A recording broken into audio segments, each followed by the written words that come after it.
Mes chers amis, bonjour. Le mercredi 3 juin, aux Pays-Bas, la majorité des députés du Parlement s'est opposée à l'accord commercial entre l'Union européenne et les pays sud-américains. Avec ce vote, le fameux traité du Mercosur ne verra sûrement pas le jour, du moins pas en l'état initial. Les libéraux perdent donc la première manche face à un Parlement national.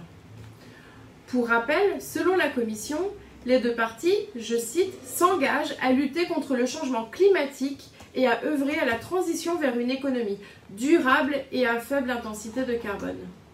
Mais ces arguments ne tiennent pas une seule seconde. La préservation de l'environnement est l'un des arguments mis en avant par les députés néerlandais contre la ratification de ce traité. En effet, ce nouveau traité de libre-échange aura comme conséquence une augmentation de la déforestation en Amazonie et la destruction des écosystèmes sud-américains. De plus, avec une augmentation du trafic maritime, cela augmentera encore la pollution à l'échelle du globe. Enfin, comme tous les traités, il fait la part belle à la concurrence déloyale. Par exemple, en vertu de l'accord Union européenne-Mercosur, 99 000 tonnes de bœuf latino-américain par an pourront être importées en Europe avec des droits de douane à taux préférentiels.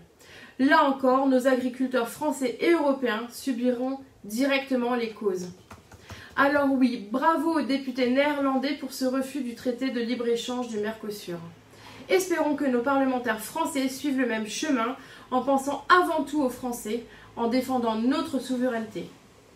Mais soyez-en sûrs, en France, que ce soit à l'Assemblée nationale et au Sénat, mais aussi à Bruxelles, au Parlement européen, les élus du Rassemblement national défendent et défendront toujours l'intérêt du peuple français face à ces mondialistes hors sol. Je vous remercie.